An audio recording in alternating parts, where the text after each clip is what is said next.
Hey, I'm Justin Braden, team leader of the Realytics team at HomeSmart, and I am also the CEO of Realize.ai, property real estate tech company that provides analytics to real estate professionals, buyers, sellers, and all the like. We provide these services to people that mostly real estate professionals only, but investors and buyers and sellers and just everyday people can use it. We just have to have a agency relationship to provide that service. So we're happy to let anybody use it, but we just need to have a buyer seller representation agreement in place so we can provide it without any issue, and abide by the CoreLogic terms of service and using the data herein. So what this video is about is using specialty buttons. We have some specialty buttons on the Home Finder dashboard, which is what we're looking at here. This is the Home Finder dashboard. We have some specialty buttons that allow us to understand the market a little more holistically, to provide that critical advice to our clients, to provide market-based intelligence to our team members and to our investors, so we can all be on the same page and we don't make any mishaps, we don't make any mistakes, and we select the right properties, the right lots, the right opportunities to build, buy, remodel, rehab, rent out, so on and so forth. Purchase a home with the most equity position, most market upside. As you can see, we have equity here and market upside. So we are looking at those two critical elements of determining house values and house opportunity for any buyer, and no matter what their disposition is in the real estate industry. So first of all, we have these specialty buttons, but these are hot sheets, okay, there's a video about these in regards to hot sheets, okay. So as you can see down here, we've got a map. It's in a green box, and that's because this is green means active listings. So the actives are plotted out here. I can hover over any of these listings to get details about that specific plotted out listing right there, 87 Cedar Ridge, Huntsville, Texas. Okay, so we can see the price, we can see other details about it. Now I can click on solds and it will switch it to a solds map, and we can zoom in by using the zoom tool. So we can zoom in to any properties. These are all plotted out sold, closed deals. They're not, that's why it's in the red box, because they're sold and closed. I can hover over any of them, and again, it gives me details specifically about that property, the year it was built, the lot size, so on and so forth. We can see those details, and they're color-coded by the number of bedrooms they have, and the home size determines how big the bubbles are. That's why some are big and some are small. There's only so many that can be shown at one time, so that's why there's all this empty space in some places. But as I narrow down market area, school zones, it will show more information, more plots. So what we're looking at, what we're trying to determine when we're looking at solds is, where those actual closings are at. I might want to go to a certain neighborhood and take a look. But that's another video where I'll show you how to use the scatter plots to help you analyze the market based on this visualization. And then that provides its own ways of doing analytics, more specifically in regards to lot locations. You can see what houses are actually selling. Are the ones that are on Main Street selling, and are they significantly cheaper? We can tell just from the map visualization, so it's very useful. Another specialty button is called the area profile, and so we can click on this, and what we see is sort of a histogram of different criteria. So the number of bedrooms, number of bathrooms, number of garage, two-car garage, three-car garage, number of stories, 1, 2, 3, 4 stories tall, whether it has a swimming pool or not, property type. In this case, they're all single family because I have filtered out that type. Home sizes, so home size broken down into home size ranges, so you can see which is the most popular, as well as lot sizes. And then we have your elementary school zone. So let's pretend, like, in order to put this into real context, let's pick Adam Elementary School, which is in the Cypress Market area, or up northwest anyways, north of Jersey Village. And so if I was looking to purchase a home in the Adam Elementary School area, or if I have a client looking to purchase a home and I want to advise them really well, I'm going to try to pick the home that's the most conforming house to the market, the home that's in the most demand to the market, the home that buyers have shown clearly that they will buy more than any other house. And for the Adam Elementary School zone area, that is a 4-bedroom house with 2 bathrooms, with a 2-car garage that is 1 story, that does not have a swimming pool, that is between 1,600 and 2,000 square feet, and that sits on a lot that's 7,000 to 9,000 square feet. So now we know the profile of this neighborhood, of this area. We know what buyers are buying. So if I'm going to advise my client who's moving to this area, I'm going to say, here's what buyers are buying, so let's try to buy that too. Because if you buy something that buyers want, and then of course for the right pricing, as we can tell what that is, but we're going to get them a good deal that fits the profile of the area, what buyers are demanding. And so this way, when they go to resell it in the future, they're going to get the most money and it's going to sell the quickest.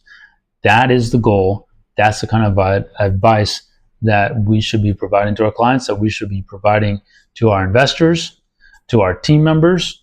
That's the kind of precision that we need to be doing. And this allows us to do that. Now, these are actually interactive in themselves.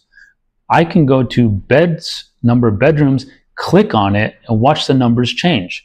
Suddenly the numbers changed.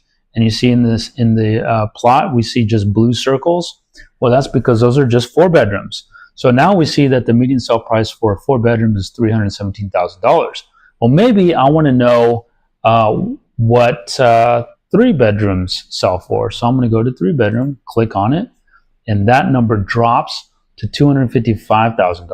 So there's a significant price difference between 4 bedrooms and 3 bedrooms. So that's something, some stuff you can do here is you can still interact with the data. You don't even have to go up to here where it says bedrooms and then, drop it and select 3, 4 bedrooms. You can just click on the visual and it does the filter for you. It's really, really cool. When you close it, it will undo everything and it'll go back to where it was. Okay? So that's how you use the area profile. That's how you interpret it. And there's probably other ways to interpret it and other valuable data-driven insights you can pull from it, but that's just a starting point. The next one we have is time series. You click on the time series. We're able to see from 2019 to today what has been happening in the real estate market more holistically. We're still looking at Adam Elementary. Notice we got Adam Elementary there. So if we still have a filter in, it's only going to show us the results for what's filtered. So we're only looking at this specific area. You already know from a previous video, which is the filters and slicers video, that we can actually look at specific subdivisions like Coles Crossing or Girlgan's Mill in the Woodlands or Bridgeland or Harvest Meadows or Terra Nova. We can look at specific neighborhoods and see what the exact trends are. Here I'm just going to look at Adam Elementary School zone area, as many people make decisions based on school performance and want to be zoned to particular schools. And in this case, Adam Elementary is this chunk of area, which is a collection of neighborhoods. And we can see that back in 2019, a median home sale was around $192,500 or $99 a square foot. Since then, the prices have skyrocketed up. In 2022, the second quarter of 2022, when prices were at their highest, $303,750 median sale price. That's just the median, or $149 a square foot. So prices went up a good $100,000 plus from 2019 to 2022. Interest rates caused prices to relax, and that's what we see here. We see that prices actually started coming down, and they were consistently coming down, but they have spiked as of the third quarter of 2023. They spiked up, and then they came back down. Well, the per square foot, I should say. The dark blue is per square foot, as you can see right here in the legend, and the close price. So we have prices skyrocketed mostly on a per square foot basis. I was looking at the per square foot, but mostly per square foot. But we can see per square foot that there's not really a correction from the highs of 2022. We even see that in second quarter 2023, when there was 33 sales, so that's a lot of sales to support a high median spike of $350,000. That set a new record in early 2023. That then corrected, came down with a sale count of 20 sales down to $267,500. So it crashed. I mean, it's spiking up and crashing down, and it spiked up here again in the first quarter of 2024, and it's now down in the second quarter of 2024 with 16 sales, but back into the mid 200K range. So there could be a buying opportunity here with sales in the mid to upper 200s, and the potential to get as much as 350K. It has shown proof that it can do it. I think you can certainly scoop up a value opportunity here by getting something around 265. So this could be a good opportunity. One of the things when you're analyzing properties, you want to see a general upward trend, which we do see a general upward trend here. We also want to see a strong upward spike of high price with a good strong sale count of 33. So that's good. So we know that this area can support sale prices of the mid 300s. And if we're in the mid 200s at this time, then we've got a pretty good future market upside of a big spike or positive potential. So we've already seen what the area can do, and we have come down to a point where it's probably the right time to jump in. So with that kind of a situation and the price per square foot staying high as it shows there at 143 per square foot, I think that this could be a buy opportunity for this area. Now, down here we've got a number of sales in a time series. We've got volume. So two things: we're looking at the number of sales, so unit sales, and we're looking at the rolling 6 months volume. Rolling 6 months volume, that's the dark blue number. So we see that from 2019 up until about 2022 here, that the volume had this upward trend. The volume lows were going up. The volume highs were kind of hitting a ceiling here, and they squeezed up to mid 2022 around this $3.8 million mark, and then it started coming down. You can see now there's a downward trend where the low volume points get lower and lower. This is the summertime, quarter two. We are in quarter two, so it goes up in the summer, comes down in the winter. That's why we got this humpback or this camelback going on. Same with the sale count. It's also up and down like this, but that's seasonal, right? And right now we're seeing seasonal high volume at 2.9 million, It's not quite there, and we have what, about a month left, a little more than a month left for quarter two, and I just don't see it hitting the 3.7, 3.8 marks. Looks like it's gonna come in short of that. There's also less number of sales, which will contribute to lower volume of sales, dollar volume. So it's interesting to see what's going to happen with this. But this indicates some certain trends. We can use this zoom slicer here to get in closer or to get in further out. We can also drill down with this upside down fork to actually get in closer. Now you see it's all jagged. That's because it's going month by month now. So when there's more data points to plot out, it's going to be more jagged. We can drill up by hitting the up arrow to get back to the quarterly, and we can drill up one more time to go to the yearly. So the yearly shows a clear picture of up and then holds up. The pricing holds up. So we can do that with both visualizations. We can drill up and we can drill down. That's how you use the time series. Okay, we're going to close that. Next thing is you got the comp list. So we're looking at a house. Let's go ahead and look at one. Let's say a house that's around, let's say this 350. No, it's too much. With 350, yeah, 350. We'll look at this one. So we have 350K house. Okay, so based on the market, it's actually on the cheap side. 350K house. Doesn't have an equity position. It's actually negative. That's what the parentheses is for. But it does have some upside. That's what this white space is for, and that's about $73,000. But let me put in the criteria of this home and comp it out. So, because we're going to look at comp list next. So we got a home size. I'm going to put in this home size range of plus or minus 10%. So 2146 up to 2622. So a similar home in the same market area. Now it has about a $5,000 equity position. That's good. And it has $98,000 of market upside. So the gauges all point to a similar spot, and that is a good sign. So this house is a possibility. It's only been on market 7 days. Lo and behold, 7 days on market. With it priced well like this, probably won't last long. But that's what we have. Now we have 10 sales. So if I want to get a closer look at those 10 sales, I could go down to the plotted out ones here and hover over each one like this and just look at each one.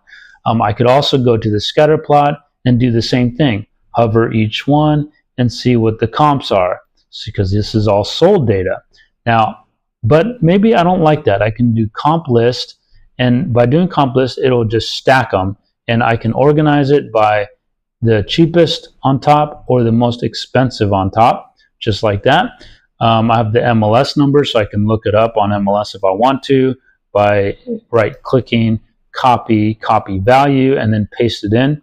I can scroll to the right, see what the address is, so I can type it into my HAR app. I can do it that way. I can also look at how long these houses took to go under contract. I could see the size of the homes, which should be within 10% plus or minus of this house.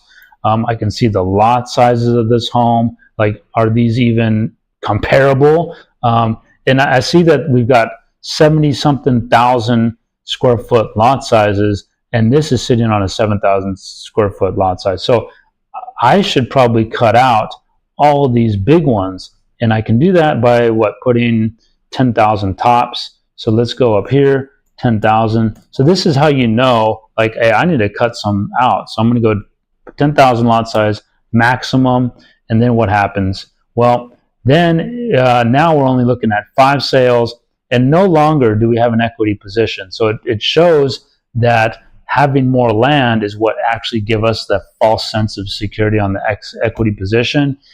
We may need to add in more sales. If I go to 70 days, now we have more sales. We got 11 sales, and even with that, we are still negative $21,000 of equity position, and we actually have a negative market upside. So this house is no longer cheap. We've just discovered why we thought it was, and it's because we had involved comps that had huge lots that were a million times larger. So now that's why the comp list is so important. We can see what's actually being comped out. Does it make sense for them to be in the comp list? And now all of these are. We see some of these sold for full price. We see that most of them are selling for above 90%. We got one that sold for 74% of their list price, but many of them are selling for near their full asking price. We also see what subdivision they're in. So if we think that, okay, Oak Cliff Place is more like a townhome community, then you might want to remove that. But they're all zoned to Adam Elementary. We can also see there's a 1982 house here. This one was built in 2005. So we got 2005, 2001, 2007, 90s, 05, 01, 02. So we might say, well, there's plenty of 2000s here. So let's say 2000 or newer. So you can also hit the advanced filters. And since this is a top layer, we actually got to close this first. Go back to advanced filters. Go here. It'll say 2000 or newer. And now we've got 6 sales, but it doesn't help us any. We're still priced too high. So that's how we use the comp list. And also, I'll show you one more thing.